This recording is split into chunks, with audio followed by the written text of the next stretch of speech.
Welcome back. ಪ್ರತ್ಯೇಕ ಧರ್ಮದ ಕೂಗಿನ ವಿಚಾರವಾಗಿ ಇವತ್ತಿನ ಇನ್ಸೈಡ್ ಸ್ಟೋರಿಯಲ್ಲಿ ನಾವು ಚರ್ಚೆಯನ್ನು ಮಾಡ್ತಾ ಇದ್ವಿ, ಮತ್ತೆ ಮುಂದುವರಿಸ್ತಾ ಇದ್ದೀನಿ. ನಮ್ಮ ಜೊತೆ ಜಾಮದಾರ್ ಅವರು ಹಾಗೇನೆ ಅನಿಲ್ ಕುಮಾರ್ ಅವರು ನೇರ ಸಂಪರ್ಕದಲ್ಲಿ ಜಾಯಿನ್ ಆಗಿದ್ರು.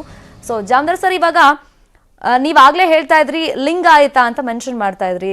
ತುಂಬಾ ಜನರಿಗೆ ನಾವು ವೀರಶೈವರ, ನೀವು ಪಂಚಮಸಾಲಿಗಳ, ಲಿಂಗಾಯತರ ಅಂತ ಕೇಳಿದಾಗ ಒಂದು ಗೊಂದಲದ ಉತ್ತರ ಅವರಿಂದ ನಾವು ಅವ್ರ ಬಾಯಿಂದ ಬರೋದನ್ನ ಎಷ್ಟೋ ಸಲ ನಾವು ಕೇಳಿದೀವಿ. ಈಗ ಎಲ್ಲರೂ ಒಗ್ಗಟ್ಟಾಗಿ ಹೋರಾಟ ಮಾಡೋಣ ಅಂತ ಒಂದು ವೇದಿಕೆ ಸೃಷ್ಟಿಯಾದ್ರೆ ಎಲ್ಲರ ಮನಸ್ಥಿತಿ ಒಂದೇ ತರ ಇರುತ್ತಾ? ಎಸ್, ಹೋರಾಟಕ್ಕೆ ಧುಮುಕೋಣ ನಾವು ಅಂತ. ಈಗ ಇಲ್ಲಿ ಪ್ರಶ್ನೆ ಬಂದು ನೀವು ಭಾಳ ಚೆನ್ನಾಗಿ ಕೇಳಿದ್ದೀರಾ. ಈ ಗೊಂದಲ ಅನೇಕ ಕಡೆ ಇದೆ. ಆದ್ರೆ ನೀವು ನಾರ್ತ್ ಕರ್ನಾಟಕಕ್ಕೆ ಬಂದ್ರೆ, ಮಹಾರಾಷ್ಟ್ರಕ್ಕೆ ಬಂದ್ರೆ ಈ ಗೊಂದಲ ಇಲ್ಲ. ಇದು ಸೌತ್ ಕರ್ನಾಟಕದಲ್ಲಿ ಅದಕ್ಕೆ ಐತಿಹಾಸಿಕ ಕಾರಣ ಇದೆ. ನನ್ನ ಸಂಕ್ಷಿಪ್ತವಾದಂತಹ ಒಂದು ಉತ್ತರದಲ್ಲಿ ಈಗ ಹೇಳಲ್ಲ, ನೀವು ಪ್ರಶ್ನೆ ಕೇಳಿದ್ರೆ ಮುಂದೆ ಹೇಳ್ತೀನಿ. ಆದ್ರೆ ಒಂದು ಮಾತ್ರ ಸ್ಪಷ್ಟಪಡಿಸ್ಬೇಕು. ಈ ಲಿಂಗಾಯತ ಇವತ್ತಿನ ಸಮುದಾಯದಲ್ಲಿ ನಮ್ಮ ಅನಿಲ್ ಕುಮಾರ್ ಇದ್ದಾರೆ, ವೀರಶೈವ ಮಹಾಸಭೆಯವರು, ಅವರೇ ಮಾಡಿದಂಥ ಪಟ್ಟಿ ಪ್ರಕಾರ 101 ಪಂಗಡಗಳಿದೆ. ಪಂಗಡಗಳು 101, 4 ಅಲ್ಲ 6 ಅಲ್ಲ. ಈ 101 ಪಂಗಡಗಳು ಹೇಗೆ ಹಿಂದೂ ಧರ್ಮದಲ್ಲಿ ಇದ್ದವರು, ಅವರು 12ನೇ ಶತಮಾನದಲ್ಲಿ 800 ವರ್ಷಗಳ ಹಿಂದೆ ಈ ಲಿಂಗಾಯತರಾಗಿ ಕನ್ವರ್ಟ್ ಆದಾಗ ಕಾಲಾಂತರದಲ್ಲಿ ಅವರು ಮತ್ತೆ ಕೆಲವು ಹಳೆಯ ಸಂಪ್ರದಾಯಗಳು ಇಟ್ಕೊಂಡ್ಬಿಟ್ಟು ಅನೇಕ ಕಾರಣಗಳಿಗಾಗಿ ಅದು ನಾನು ಹೇಳಲ್ಲ, ಆಮೇಲೆ ಹೇಳ್ತೀನಿ ಪ್ರಸಂಗ ಬಂದ್ರೆ, ಅಲ್ಲಿ ಅವರು ಮತ್ತೆ ತಮ್ಮ ಹೆಸರನ್ನ ಮೂಲದಕ್ಕೆ ಹೋಗಿದ್ದಾರೆ. ಆದ್ರಿಂದ ಇವತ್ತು ಲಿಂಗಾಯತರಲ್ಲಿ ಬ್ರಾಹ್ಮಣರನ್ನ ಹಿಡ್ಕೊಂಡು ದಲಿತರವರೆಗೆ ಎಲ್ಲಾ ಪಂಗಡಗಳು ಇಲ್ಲಿದೆ. ಇದಕ್ಕೆ ಜಾತಿ ಅನ್ನೋದಲ್ಲ, ಪಂಗಡ ಅಂತಾರೆ.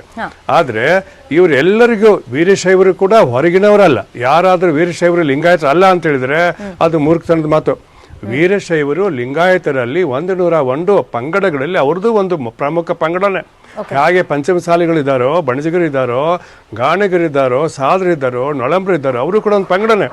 ಆದ್ರಿಂದ ಅವ್ರು ಅಲ್ಲ ಹೊರಗಿನವರು ಅಂತ ಹೇಳೋದು ತಪ್ಪು. ಅಲ್ಲಿ ಈಗ ಜೈನರಲ್ಲಿ ಹಾಗೆ ದಿಗಂಬರ ಶ್ವೇತಾಂಬರದ ಬಗ್ಗೆ ಒಂದು ಭಿನ್ನಾಭಿಪ್ರಾಯ ಇದೆನೋ, ಅದೇ ರೀತಿ ಇಲ್ಲಿ ಕೂಡ 2 ವಿಷಯಗಳ ಬಗ್ಗೆ ಬಹಳ ದೊಡ್ಡ ಭಿನ್ನಾಭಿಪ್ರಾಯಗಳಿದೆ. ಅದೇ ಅವರ 2 ನಡುವೆ ಬಿರಿಕೆಗೆ ಕಾರಣ. ಈಗ ಮೊದಲೇದೇನು ಅಂತಂದ್ರೆ, ಈ ಧರ್ಮ ಸಂಸ್ಥಾಪಕರು ಯಾರು ಅನ್ನೋ ವಿಷಯ ಬಂದಾಗ ವೀರಶೈವರು ಪಂಚಾಚಾರ್ಯ ಅಂತ ಹೇಳ್ತಾರೆ, ಬಸವವಾದಿಗಳು ಪಂಚಾಚಾರ್ಯರು ಬಸವಣ್ಣವರ ಸಮಕಾಲೀನವರು ಅವರಲ್ಲ, ಅವರು ಲಿಂಗಾಯತರೇ. ಅವರೆಲ್ಲ ಅವ್ರ ಇತಿಹಾಸ ಇದೆ, ಅದ್ರ ಬಗ್ಗೆ ನಾನೇ ಅದ್ರ ಬಗ್ಗೆ 4 ಪುಸ್ತಕಗಳನ್ನು ಬರೆದಿದ್ದೀನಿ, ಕನ್ನಡದಲ್ಲಿ ಬರ್ತೀನಿ, ಇಂಗ್ಲಿಷ್ ಬರ್ತೀನಿ. ಈಗ ಅದಕ್ಕೆ ಅವ್ರು ಹೇಳೋದು ಬಸವಣ್ಣನವರೇ ಇದು ಫೌಂಡರ್, ಆದ್ದರಿಂದ ಬಸವ ಧರ್ಮ ಅಂತಾನು ಕರೀತಾರೆ. ಆದ್ರೆ ವಚನಗಳಿರುವರ ಬಸವಣ್ಣವ್ರು ಒಬ್ಬರೇ ಇಲ್ಲ, ಇನ್ನೂ 836 ಜನ ವಚನಕಾರರಿದ್ದಾರೆ. ಅಲ್ಲಿ 1000 ಜನ ಅಲ್ಲಿ ಬೇರೆಯವರು ಇದ್ರು, 770 ಜನ ಅನುಭವ ಮಂಟಪದಲ್ಲಿ ಇದ್ರು. ಆದ್ದರಿಂದ ಅವರೆಲ್ಲರೂ ಬರೆದಿದ್ದಾರೆ, 236 ಜನ ವಚನಗಳನ್ನ ಬರೆದಿದ್ದಾರೆ. ಆದ್ರಿಂದ ವಚನ ಧರ್ಮ ಅಂತಾನು ಕರೀತಾರೆ. ಆದ್ರೆ ವೀರಶೈವರಾಗ್ಲಿ, ಲಿಂಗಾಯತರಾಗ್ಲಿ, ಗಾಣಿಗರಾಗ್ಲಿ, ಕುರುಬರಾಗ್ಲಿ, ಯಾರೇ ಆಗ್ಲಿ ಈ ಲಿಂಗಾಯತರಲ್ಲಿರೋ ಅವರು ಲಿಂಗ ಕಟ್ಕೊಳ್ತಾರೆ ಅಂತ ಲಿಂಗಾಯತ ಅಂತಾರೆ. ಅವ್ರ ಎಲ್ಲರ ಸಾಮಾನ್ಯ ಗುರುತು ಲಿಂಗ ಕಟ್ಕೊಳ್ಳೋದು. ಅವ್ರೆಲ್ಲರ ಮತ್ತೊಂದು ಸಾಮಾನ್ಯ ಗುರುತು ಅಂದ್ರೆ ಅಷ್ಟಾವರಣ, ಶಟಸ್ಥಳ, ಇದರಲ್ಲಿ ನಂಬಿಕೆ ಇಟ್ಟವರು. ಆದ್ದರಿಂದ ಇದು ಲಿಂಗಾಯತ ಅಂದ್ರೂ ಅಷ್ಟೇ, ವಚನ ಧರ್ಮ ಅಂದ್ರು ಅಂದ್ರೆ, ಬಸವ ಧರ್ಮ ಅಂದ್ರು ಅಷ್ಟೇ. ಆದ್ರೆ ವೀರಶೈವರು ಏನ್ ಹೇಳ್ತಾರೆ, ಇದನ್ನೆಲ್ಲ ಒಪ್ಕೊಳ್ತಾರೆ. ಆದ್ರೆ ಬಸವ ಧರ್ಮ ಅದರಲ್ಲಿ ನಾವು ವೀರಶೈವ ಅನ್ಬೇಕು ಅಂತ. ಅದಕ್ಕೆ ಅನಿಲ್ ಕುಮಾರ್ ಅವ್ರ ಸಹಮತ ಇದಕ್ಕಿದೆಯಾ ಇಲ್ಲ ಕೇಳ್ಬೋಣ. ಒಂದ್ ವೇದಿಕೆ ಹೆಂಗು ಸಿಕ್ಕಿದೆಯಲ್ಲ ನ್ಯೂಸ್ 18 ಕನ್ನಡ ಮುಖಾಂತರ. ಅನಿಲ್ ಕುಮಾರ್ ಅವರೇ, ನಿಮ್ ಒಪ್ಪಿಗೆ ಇದೆಯಾ? ಜಾಮದಾರ್ ಅವ್ರು ಹೇಳ್ತಿದ್ರು ಎಲ್ಲರೂ ಒಂದೇ ಒಪ್ಕೊಳ್ಬೇಕು ಅಂತ. ನೋಡಿ, ಅಖಿಲ ಭಾರತ ವೀರಶೈವ ಮಹಾಸಭಾ ಅದು ಮೊದ್ಲಿಂದ ಕೂಗಿರುವಂತದ್ದು, ನಾವೆಲ್ಲರೂ ಒಂದೇ ಅಂತ ಹೇಳುವಂತದ್ದೇ ನಮ್ ಕೂಗಿರುವಂತದ್ದು. ಇಲ್ಲಿ ಏನಾಗಿದೆ, ಡಿಫರೆನ್ಸಸ್ ಎಲ್ಲಿದೆ ಅಂತಂದ್ರೆ, ಜಾಮದಾರ್ ಅವ್ರು ಮಾತಾಡ್ತಾ ಇದ್ರು, ತಾವು ಸೆಂಟ್ರಲ್ ಬಂದ್ರಿ, ಅವ್ರು ಕೊನೆಗೆ ಏನ್ ಹೇಳೋದಕ್ ಹೊರಟಿದ್ದಾರೆ ಅಂತಂದ್ರೆ, ಕೆಲವೊಂದು ವಿಚಾರಗಳನ್ನ ಸಹಮತ ಇಲ್ಲದೆ ಇರುವಂತದ್ದು ಕೆಲವೊಂದು ವಿಚಾರಗಳಿದೆ. ಅದನ್ನ ಕೊನೆಗೆ ಅವ್ರು ಹೇಳಿಕ್ ಬಂದ್ರು, ತಾವು ಸೆಂಟ್ರಲ್ ಇಂಟರ್ಫಿಯರೆನ್ಸ್ ಆದ್ರಿ. ಈಗ ಏನಾಗತ್ತೆ, ಇಬ್ರುನು ಬಸವಣ್ಣನ ಒಪ್ಕೊಳ್ತಾರೆ, ಇಬ್ರುನು ರೇಣುಕಾಚಾರ್ಯನ ಒಪ್ಕೊಳ್ತಾರೆ. ಇವೆರಡನ್ನ ನಾವ್ ಎಲ್ಲಿ ಒಂದು ಜಾಗದಲ್ಲಿ ಯಾವ ತರ ಅದನ್ನ ನಾವು ಕರೆಕ್ಟ್ ಆಗಿ ಒಂದ್ ಸಂದರ್ಭದಲ್ಲಿ ನಾವೆಲ್ಲಾ ಮಾತಾಡಿ ಕೂತ್ಕೊಂಡು ಬಗೆಹರಿಸುವಂತ ಒಂದು ಕೆಲಸ ಆಗುತ್ತೆ ಅನ್ನೋದ್ರ ಬಗ್ಗೆ ನಾವಿವತ್ತು ನೋಡ್ಬೇಕಾಗಿದೆ ವಿನಃ ಇದು ಈಗ ಏನಾಗಿದೆ ಅಂತಂದ್ರೆ, ಇಲ್ಲಿ ಒಂದ್ ಸ್ವಲ್ಪ ನಾನು ಓಪನ್ ಆಗಿ ಹೇಳ್ಬೇಕು ಅಂತಂದ್ರೆ, ಒಂದು 3 ವರ್ಡ್ಗಳನ್ನ ನಾವು ತೆಗೆದು ಬಿಟ್ರೆ, ಈಗೋನ ನಾವು ತೆಗೆದು ಬಿಟ್ರೆ ನಮ್ಮ ಎಲ್ಲಾ ಸಮಸ್ಯೆಗಳು ಬಗೆಹರಿತದೆ. ಇದನ್ನ ನಾವೆಲ್ಲರೂ ಸ್ವಲ್ಪ ಬದಿಗೆ ಒತ್ತಿಟ್ಟು ಇದ್ರ ಬಗ್ಗೆ ನಾವೆಲ್ಲರೂ ನಮ್ಮ ಒಂದು ವೈಯಕ್ತಿಕ ವಿಚಾರಗಳನ್ನ ಬಿಟ್ಟು ಸಮಾಜದ ಬಗ್ಗೆ ನಮಗೆ ಅದ್ ಹೇಳ್ತಾರಲ್ಲ, purpose is bigger Dhan the person ಅಂತ.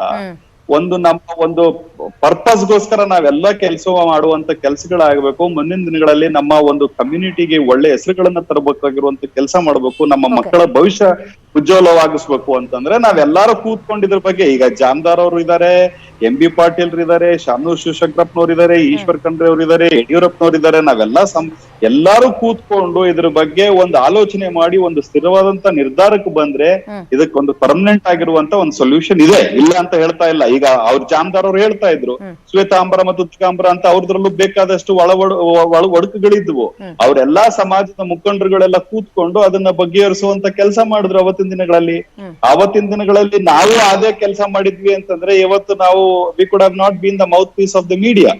ಇವತ್ತೇನಾಗಿದೆ, ಎಲ್ಲಾ ಮಾಧ್ಯಮಗಳಲ್ಲಿ ನಾವು ಒಂದು ಹಾಸ್ಯಾಸ್ಪದವಾದಂತ ಕಮ್ಯುನಿಟಿ ಆಗ್ಬಿಟ್ಟಿದೀವಿ ನಾವು ಈ ತರ ಮಾಡ್ತಾ ಹೋದ್ರೆ. ನನ್ನ ಒಂದು ರಿಕ್ವೆಸ್ಟ್ ಏನು ಅಂತಂದ್ರೆ ಎಲ್ಲಾ ನಾಯಕರುಗಳಿಗೆ ತಮ್ದು ಏನೇ ಒಂದು ರಿಕ್ವೈರ್ಮೆಂಟ್ ಇರ್ಬೋದು, ಇಲ್ಲ ತಮ್ದು ಏನಂತ ಒಂದೊಂದು ಅನಿಸಿಕೆ ಇರ್ಬೋದು, ಅದನ್ನ ನೀವು ಒಂದು ವೇದಿಕೆ ಮೇಲೆ ಬಂದು ವೇದಿಕೆಯ ಮುಖಂಡರುಗಳ ಜೊತೆಗೆ ಬಗ್ಗೆ ಮಾತಾಡ್ಕೊಂಡು ಬಗೆಹರಿಸ್ಕೊಳ್ಳುವಂತದ್ದು ಬಹಳ ಸೂಕ್ತ. ಆಮೇಲೆ ಬೇಕಾದಂತ ಶರಣರುಗಳಿದ್ದಾರೆ, ಆಗ್ಲೇ ಬಹಳಷ್ಟು ಜನ ಹೇಳ್ತಾ ಇದ್ರು ದೊಡ್ಡ ದೊಡ್ಡ ಶರಣರುಗಳಿದ್ದಾರೆ, ಆ ಮಠಗಳದ ಇತಿಹಾಸ ದೊಡ್ಡದಾಗಿದೆ, 2000, 3000, 4000 ವರ್ಷದ ಇತಿಹಾಸ ಇದೆ ಮಠಗಳಿಗೆ. ಅಂತ ಮಠಗಳು ಇವತ್ತು ಎಲ್ಲಾ ಸ್ವಾಮಿಗಳು ನಿಮ್ಮ ಮಾಧ್ಯಮಗಳಲ್ಲಿ ಕೆಲವೊಂದು ಬಾರಿ ತಾವೇ ತೋರಿಸ್ತೀರಿ, ಎಲ್ಲ ಸ್ವಾಮಿಗಳು ಹಿಂಗ್ ಮಾಡಿದ್ದಾರೆ, ಒಬ್ರು ಪರ್ಸನಲ್ ಕರೆದ್ರೆ ಹೋಗ್ತಾರೆ ಅಂತ ಹೇಳಿ. ಆ ತರದ್ದು ಬಿಟ್ಟು ಬೇಕಾದಷ್ಟು ಜನ ತತ್ವ ಸಿದ್ಧಾಂತಗಳನ್ನ ಇಟ್ಟುಕೊಂಡು ಇವತ್ತಿಗೂ ಸಮಾಜಕ್ಕಾಗಿ ಏನಾದ್ರು ಒಂದು ಒಳ್ಳೆ ಕೆಲಸ ಮಾಡ್ಬೇಕು, ನಾನು ಸಮಾಜಕ್ಕಾಗಿ ನಾನು ಏನಾದ್ರು ಒಂದು ಒಳ್ಳೆ ಆಸೆಗಳನ್ನ ಇಟ್ಕೊಂಡಿರುವಂತ ಬೇಕಾದಷ್ಟು ಜನ ಶ್ರೀಗಳಿದ್ದಾರೆ. ಅಂತವ್ರ ಜೊತೆಗೆ ಎಲ್ಲರೂ ಕೂತ್ಕೊಂಡು ಮುಂದಿನ ದಿನಗಳಲ್ಲಿ ಎಲ್ಲಾರು ಸರಿ ಮಾಡ್ತಾರೆ ಅಂತ ಹೇಳಿ ನನಗೊಂದು ಅನಿಸಿಕೆ ಇದೆ ಮೇಡಮ್. ಫೈನ್. ಈಗ ನೀವು ಹೇಳಿದಾಗೆ ಒಂದೇ ವೇದಿಕೆಯಲ್ಲಿ ಕೂತು ಮಾತನಾಡಿದಂಥ ಟೈಮ್ನಲ್ಲಿ ಬಹುಶಃ ಇದೆಲ್ಲಕ್ಕೂ ಒಂದು ಸೊಲ್ಯೂಷನ್ ಸಿಗ್ಬೋದು ಅಂತ ನೀವು ಹೇಳ್ತಿದ್ದೀರಾ. ಅದು ಮುಂದಿನ ದಿನಗಳಲ್ಲಿ ಸಾಧ್ಯವಾಗುತ್ತಾ ಅಂತ ನೋಡೋಣ. ಯಾಕಂದ್ರೆ ಅವ್ರವ್ರ ಲಾಭಕ್ಕೋಸ್ಕರ, ಅದು ರಾಜಕಾರಣ ಇರ್ಬೋದು ಅಥವಾ ಸ್ವಾಮೀಜಿಗಳಿರ್ಬೋದು, ಅವ್ರವ್ರ ಲಾಭಕ್ಕೋಸ್ಕರನೇ ಮಾಡ್ತಿರೋದ್ರಿಂದ ದೊಡ್ಡ ಮಟ್ಟದಲ್ಲಿ ಸಮಸ್ಯೆ ಆಗಿರ್ಬೋದೇನೋ.